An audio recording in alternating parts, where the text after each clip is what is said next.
Fala, galerinha esperta! E aí, tudo de boa? Todo mundo tranquilão? Só na manha do jabuti, hein? Sempre, devagar e sempre. Não adianta correr, senão você vai cansar. Aí vai todo mundo passar por você. E aí você vai sofrer de ansiedade, aqueles problemas. Ah, não, devagar, sempre com calma, beleza?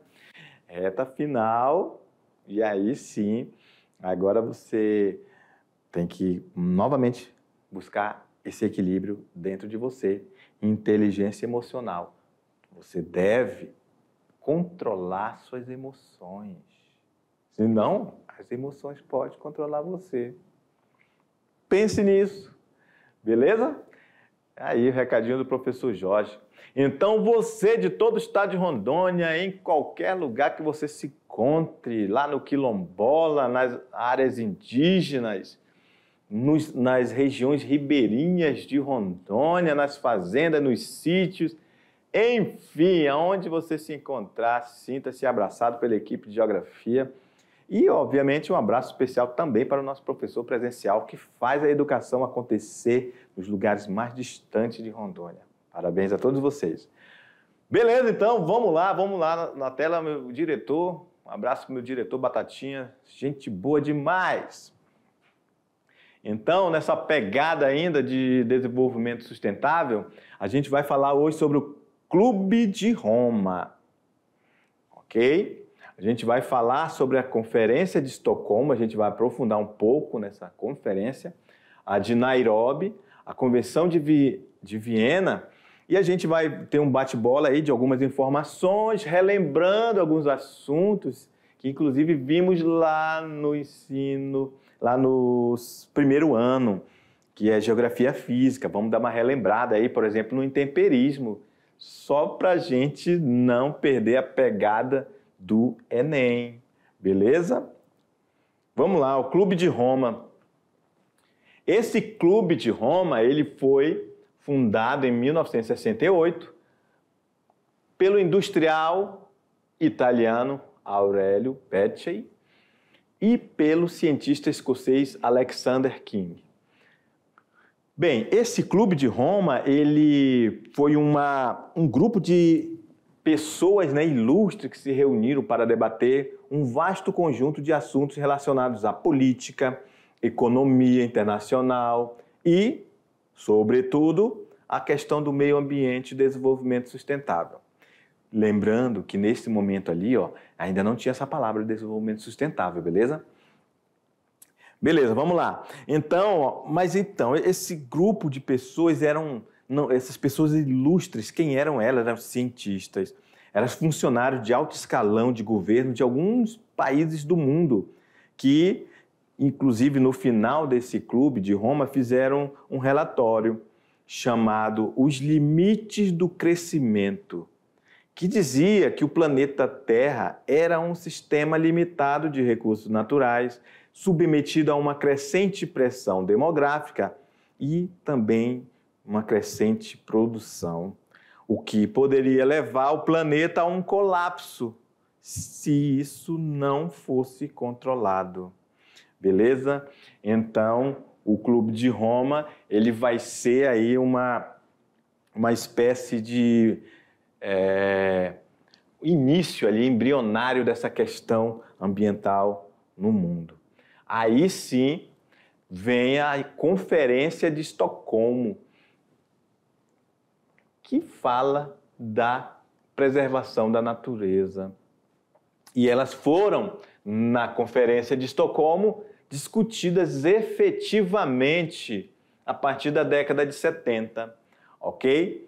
Assim, 2 anos mais tarde, em 72, aconteceu lá na Suécia, na capital da Suécia, Estocolmo, a Conferência da ONU sobre o Homem e o Meio Ambiente.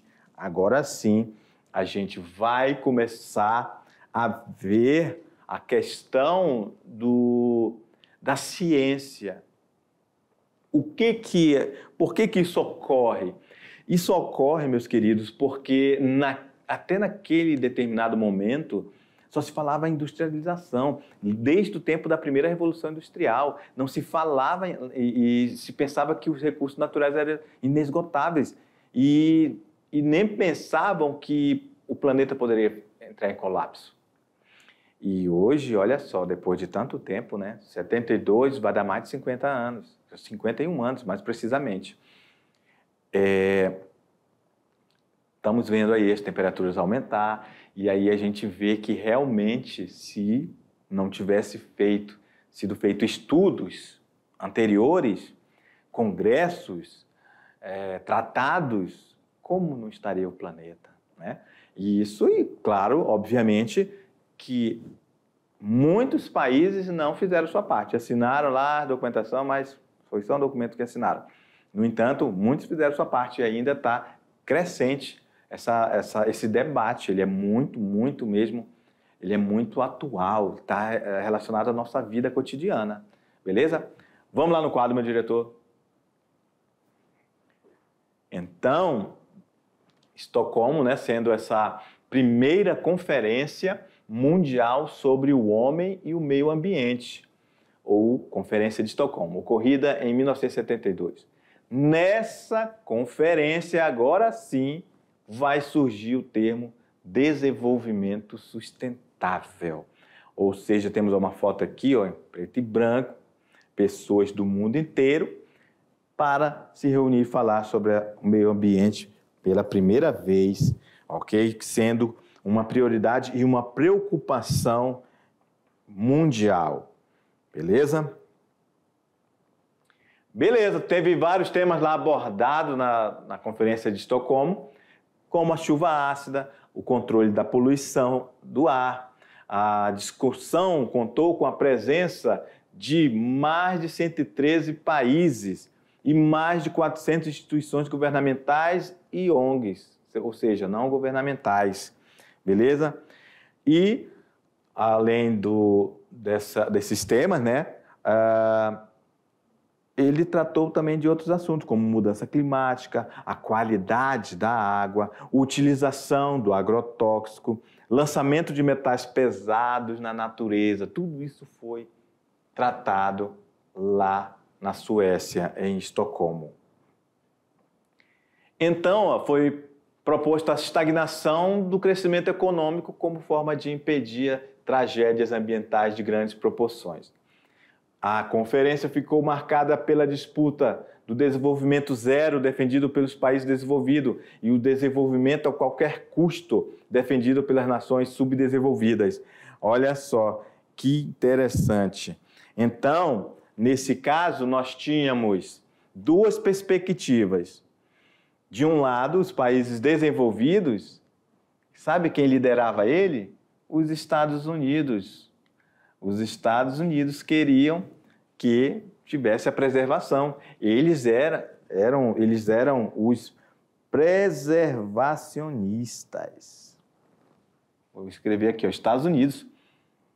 Preservacionista. Ele liderava essa equipe aí, esse grupo de países desenvolvidos, ok? E do outro, os subdesenvolvidos. Quem é que liderava eles? O Brasil, ok? Brasil.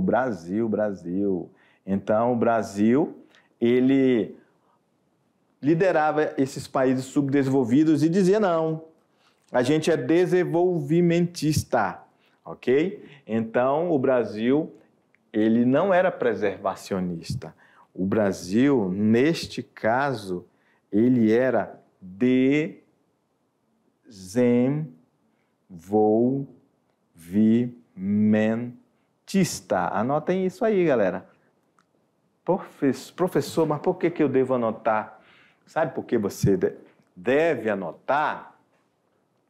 Porque parece que deveria ser o contrário, né? O Brasil preservacionista porque tem a maior floresta tropical do mundo, a Amazônia, o maior bioma, a maior riqueza biológica do planeta.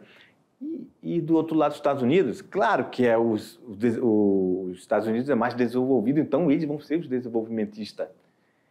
Não, é o contrário, porque daqui a pouco eu vou explicar para você por que os Estados Unidos era preservacionista. Será que é porque os Estados Unidos é bacaninha? Estava pensando realmente no meio ambiente? E o Brasil? Por que o Brasil era desenvolvimentista? Vamos lá no quadro. Então, o Brasil ele era desenvolvimentista, galera. Sabe por quê? Porque lá nos idos 1968 até 73, o Brasil passava, você viu aí com um professor de história, que foi o período do milagre brasileiro. Beleza? Então, estávamos tendo um crescimento industrial. Se tem crescimento industrial, galera, o Brasil estava tendo muita queima de combustível fóssil. E, além do mais, tendo muita expansão da fronteira agrícola para o Cerrado e para a Amazônia. A gente estava fazendo muito desmatamento e sem falar de muito uso de agrotóxicos e fertilizantes que contaminavam o curso d'água. Então, como é que a gente vai falar em qualidade de água, né? Ou não utilizar agrotóxicos se a gente está vindo na contramão? Então, o Brasil, nesse caso, não assinou esse acordo. Ok? Não assinou. E os Estados Unidos, eles encabeçavam esse grupo de esses preservacionistas, né? Só que, na verdade, era um motivo geopolítico, ok? Geopolítico, porque ele queria, na verdade, olha só, vou voltar aqui com você, os Estados Unidos, ele era preservacionista, não porque ele é bonzinho, não porque ele quer o meio ambiente lindo e maravilhoso. Olha só, sabe por quê? 72 estávamos em plena Guerra Fria. Lembram as duas superpotências, Estados Unidos e União Soviética? Pois é, nesse contexto, os Estados Unidos lançou essa ideia de preservar, mas era para atrapalhar os países que estavam querendo estar desenvolvidos. Ele não queria ninguém ameaçando a sua hegemonia mundial de poder econômico, poder bélico. Estão vendo aí a sacada dos norte-americanos?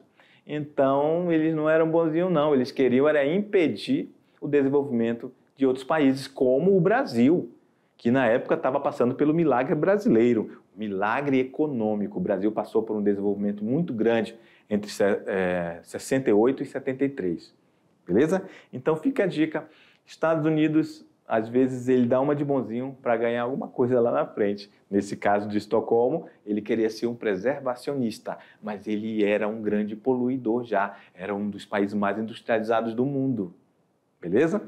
Vamos lá no quadro, meu diretor. Professor, então, os Estados Unidos, eles são sacana. Rapaz, algumas vezes eles são, não vou negar não. Não vou negar.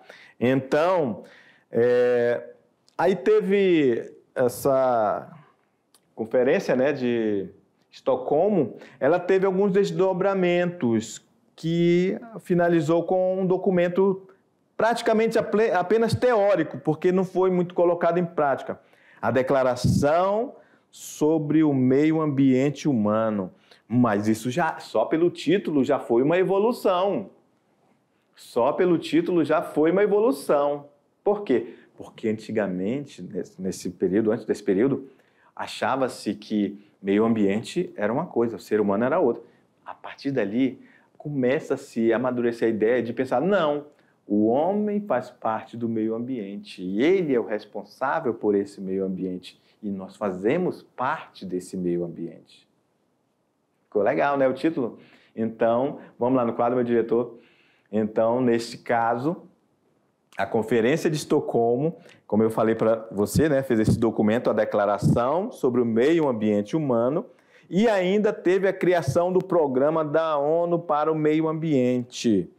E também surge, como eu falei, o conceito de desenvolvimento sustentável, que posteriormente estaria bem definido lá no relatório Brundtland, que lá em 1987, né, que tinha outro título chamado Nosso Futuro Comum, mas a gente vai ver isso com mais detalhes em outro momento, beleza? Então, viram aí que realmente Estocolmo foi muito importante, foi o pontapé inicial para toda essa jornada de preservação ambiental mundial, ok? E aí teve, depois da conferência de Nairobi, que foi a Conferência das Nações Unidas sobre a desertificação, realizada em 1977 na cidade de Nairobi, no Quênia. Esta conferência teve um papel fundamental em todo o processo de luta contra a desertificação no planeta. E o PNUMA, esse slide aqui era para estar lá no meio do Estocolmo, tá, pessoal? Então, o PNUMA ele foi criado lá em 72, na Carta da ONU, que estava lá na Carta de Estocolmo, na Declaração sobre o Meio Ambiente, beleza? Foi criado o PNUMA. Então, isso aqui foi um grande avanço, né? Esse programa da ONU para o meio ambiente, ok? Isso, até hoje, é preservado, existe esse programa com várias ações, com vários monitoramentos que hoje aí funcionam perfeitamente, beleza? E qual era o objetivo da PNUMA, né, do Programa das Nações Unidas para o Meio Ambiente? Coordenar as ações internacionais de proteção ao meio ambiente e promover o desenvolvimento sustentável. Trabalha com um grande número de parceiros, incluindo outras entidades da ONU, organizações internacionais ligadas aos governos nacionais e organizações não governamentais. Aqui o símbolo dela, Programa das Nações Unidas para o Meio Ambiente, criado lá na Conferência de Estocolmo, beleza? Aí a gente volta aqui, né, para a Conferência de Nairobi, já em 82, foi convocada para analisar os avanços alcançados nos 10 anos após Estocolmo e no trabalho, também avaliar o trabalho do Programa das Nações Unidas para o Meio Ambiente. O resultado foi a constatação do fracasso da evolução do debate ambiental. Lembra que eu falei que assinaram uma carta, mas ficou muito na teoria, ok? Não foi colocado muito em prática. Estocolmo foi, assim, uma espécie de pontapé inicial, né? Muitos países ali reunidos. No entanto, foi um tratado que todo mundo assinou, mas não colocou muito em prática. Por isso que Nairobi já percebe que houve um fracasso, porque teve a assinatura, todo mundo reconheceu, pô, beleza, a gente precisa fazer tudo isso, mas ninguém fez a sua parte. Vamos lá no quadro, meu diretor. Então, o resultado foi a constatação do fracasso do debate ambiental, que sofreu forte impacto das crises econômicas da década anterior e a segunda conferência sobre o meio ambiente. É a segunda conferência, né, Nairobi foi a segunda conferência sobre o meio ambiente. Já em 85 teve a Convenção de Viena, conjunto de nações reuniram-se na Áustria para manifestar preocupação técnica e política quanto aos possíveis impactos que poderiam ser causados com o fenômeno da redução da camada de ozônio. Neste caso, foi formalizada a Convenção de Viena para a proteção da camada de ozônio. Importante saber, a Convenção de Viena contribuiu para o surgimento em 87 do Protocolo de Montreal, que a gente viu na aula passada, sobre as substâncias que destroem a camada de ozônio. Beleza? Então, essas foram as informações que a gente tinha sobre as conferências e agora a gente vai fazer aí um bate-bola bacaninha com você. Para quê? Para a gente relembrar alguns conceitos de geografia física, olha só, e também implementar algumas questões de Enem para você sobre a geografia física, que pode ir, uma hora ou outra tá nas provas de vestibular e Enem, beleza? Vamos lá no quadro, meu diretor? Então, nós estamos agora em Ciências Humanas e suas tecnologias, componente de geografia, assim que vem lá no Enem, beleza? Agora vai. Lixiviação e laterização. E aí, vocês lembram desses termos, galera? Vocês estão no terceiro ano. E agora? Será se vocês vão lembrar? Tic-tac, tic. Lembraram? Lembrei, professor. Ah, professor, não lembrei. Beleza, vamos ver se você lembrou certinho aí, ó. Lixiviação do solo é mais ou menos como se você tivesse que lavando o solo, carregando o solo de um lugar para o outro.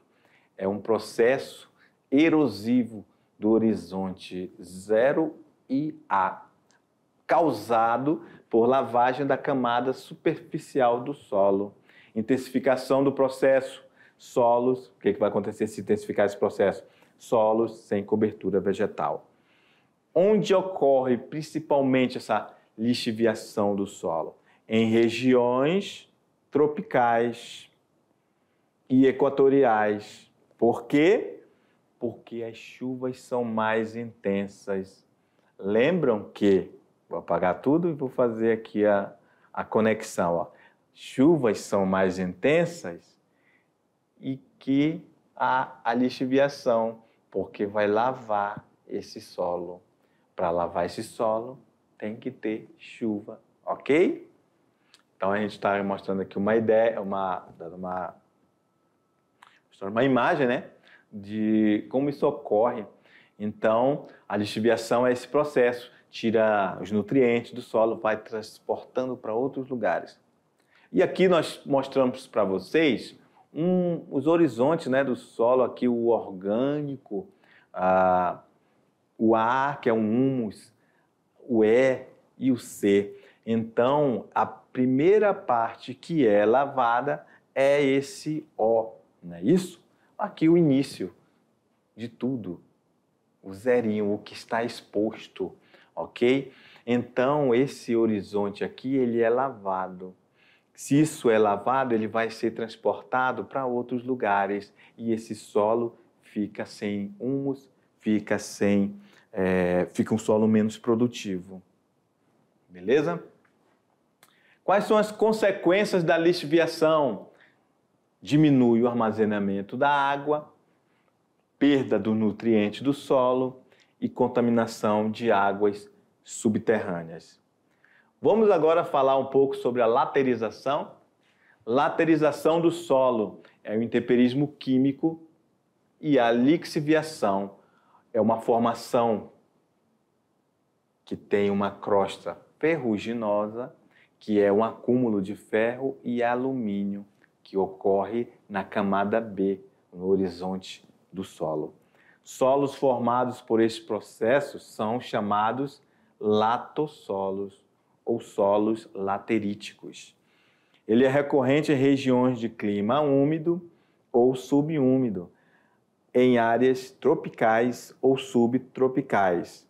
No caso do Brasil, eles ocorrem na Amazônia e no Cerrado. Beleza?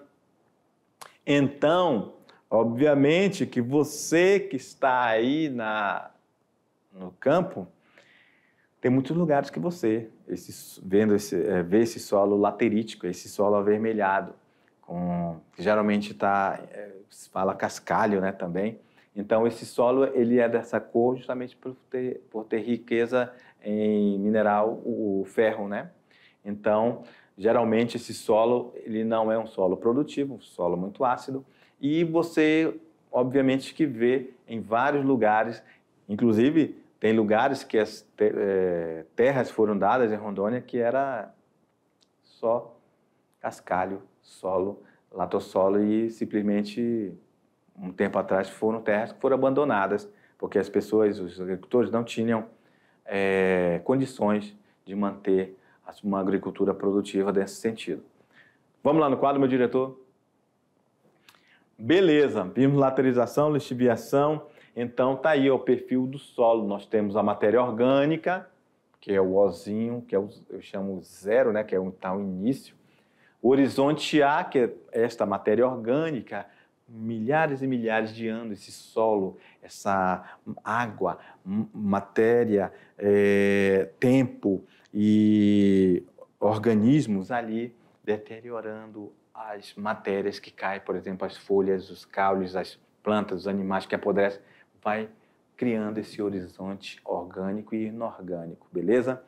Aí nós estamos aqui agora no horizonte B, depois do horizonte C, materiais que são provenientes da rocha-mãe, e aqui embaixo a rocha-mãe em si, ok?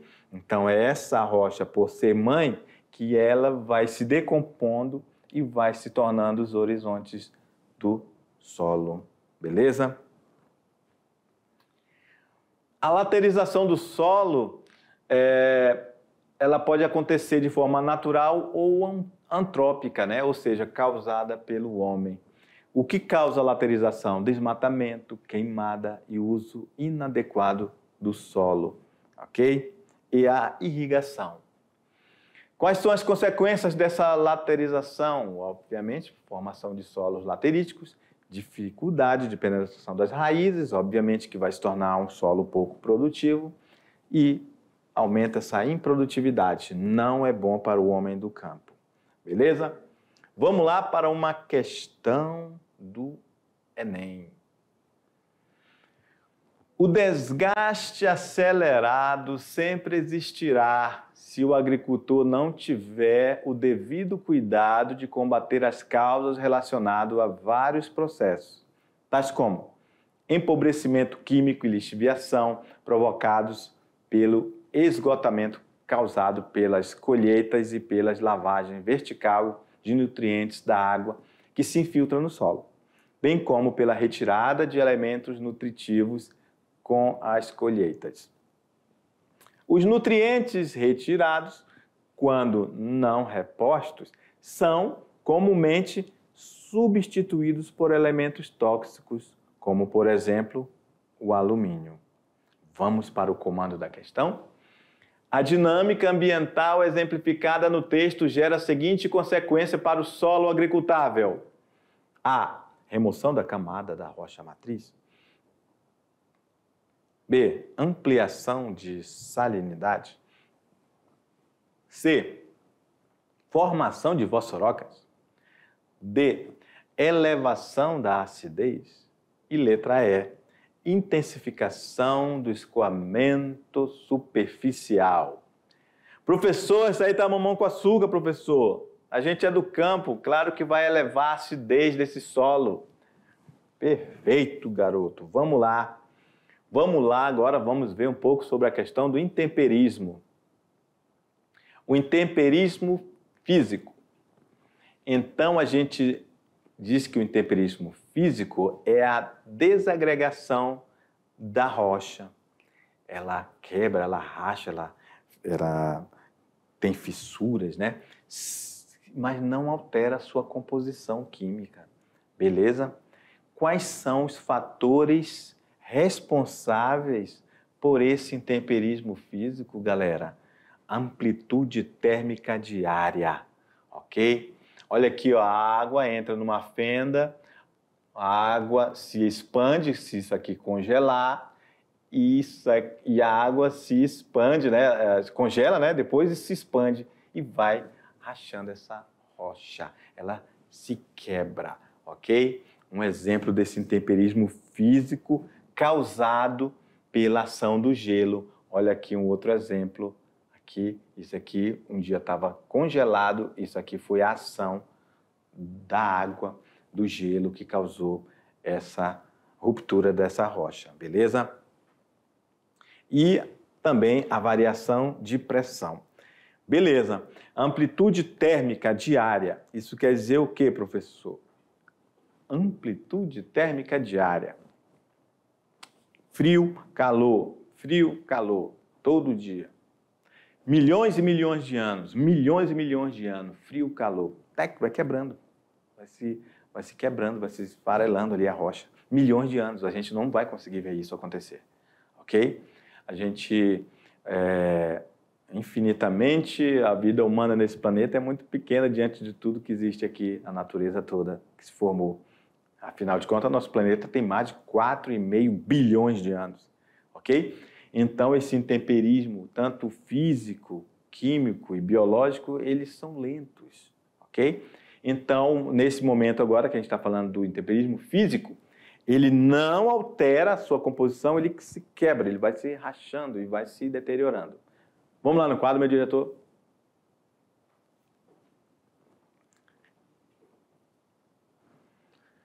E o intemperismo químico, a decomposição da rocha e existe a decomposição da rocha e também a alteração da sua composição, ok?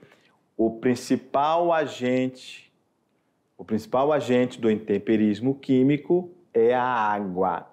Vou apagar tudo, vou colocar verde, vou apagar tudo e vou circular isso aqui, ó. Intemperismo químico. O principal agente é a água. O principal agente do intemperismo químico é a água, ok? Se vier uma questão dizendo, que é o nitrato, que é CO2, não. Então é algum desses elementos químicos aqui. Não, é a água, ok? Que absorvendo o CO2 da atmosfera adquire características ácidas. No entanto, olha só o que ele faz com a rocha. É a água, através de milhares de anos também, milhares de anos, vai acontecer esse desgaste também natural da rocha, mas agora pela ação da água, ok? E o intemperismo biológico é a desagregação ou decomposição da rocha. E qual é os responsáveis por essa desagregação e decomposição da rocha? As bactérias. Vamos lá apagar tudo e colocar um vermelho. As bactérias, plantas, animais. Então, provavelmente você já andou por aí, né, na mata, na floresta, e você se deparou com uma rocha dessa exposta. Olha só que coisa linda. Aqui a gente vê uma parte verdejante. Parece que não é muita coisa, mas ali tem a ação dessas plantas e tem aqui bactérias, tem animais, pequenos micro-organismos que vão decompondo essa rocha aos poucos, milhares e milhares de anos, ok? A gente não vai conseguir ver isso aqui acontecer, beleza? Então, esse intemperismo biológico, ele vai formar um tipo de solo chamado Chernozem, lá na Rússia e Ucrânia principalmente. Então, olha aqui, o intemperismo, parte 1 aqui. Vou ler aqui para vocês, que deve estar ruim para vocês, né? O intemperismo altera as rochas físicas e quimicamente, beleza? 2, a erosão carrega as partículas produzidas pelo intemperismo, que manda para outras áreas. A 3 é o transporte, que pode ser por água, de geleiras, os ventos que movem essas partículas morro abaixo, ok? E aí há uma deposição, ela se torna um sedimento que ocorre quando as partículas se assentam ou os minerais são dissolvidos, se precipitam, ou seja, vai indo de uma região maior para a menor. Então, este solo que você está aí agora, né, na escola, esse solo que essa escola foi construída em cima, esse material veio de muito longe. Esse solo veio trazido pela água, pelo vento, ok? Teve a ação de micro-organismos, ok? Então, é mais ou menos assim. Isso aqui acontece em qualquer lugar do mundo. Uma parte mais alta levando e transportando essa matéria, essas partículas, morro abaixo. Beleza? Vamos lá para uma questão do Enem? Vejam a figura aqui. Nível da água, ravinas, zona temporariamente encharcada, Vossoroca. Vamos lá. O esquema representa um processo de erosão em encosta que prática realizada por um agricultor pode resultar em aceleração desse processo. A. Plantio direto. B. Associação de culturas. C. Implantação de curvas de nível. D, aração do solo do topo ao vale ou terraceamento na propriedade. Olha só que interessante. Sem sombra de dúvida que o nosso querido aluno sabe que é a aração do solo. Se você arar lá do topo ao vale, vai haver aí vai piorar essa situação desse solo, né? Porque está morro abaixo. Se você arar aqui em cima, essa terra vai continuar descendo e vai causar aí perda de solo. Beleza? Vamos para a questão 3. As rochas, antes de serem trabalhadas pela erosão, são preparadas por um conjunto de reações químicas ou fenômenos físicos para a ação de desgaste. É a essa fase que precede a erosão, denominamos de A, abrasão, B, intemperismo, C, orogênese, D, evapotranspiração ou letra E, estratificação. E aí, olha só, a rocha antes de ser trabalhada pela erosão. Se a erosão que vai trabalhar é um conjunto de reações químicas ou físicas, não é isso? Que desgasta. Obviamente, meu querido, eu tenho certeza, vou colocar aqui com o verdinho, eu tenho certeza que todo mundo lembrou que isso trata-se do intemperismo, galera. Olha só. E aí, galera, gostaram aí do nosso resumão, de a gente relembrar aí algumas coisas lá do primeiro ano? Pois é, pode vir no Enem. E aí a gente deu essa pincelada aí para você relembrar, beleza? Daqui a pouco a gente volta para o nosso resumão. Tchau!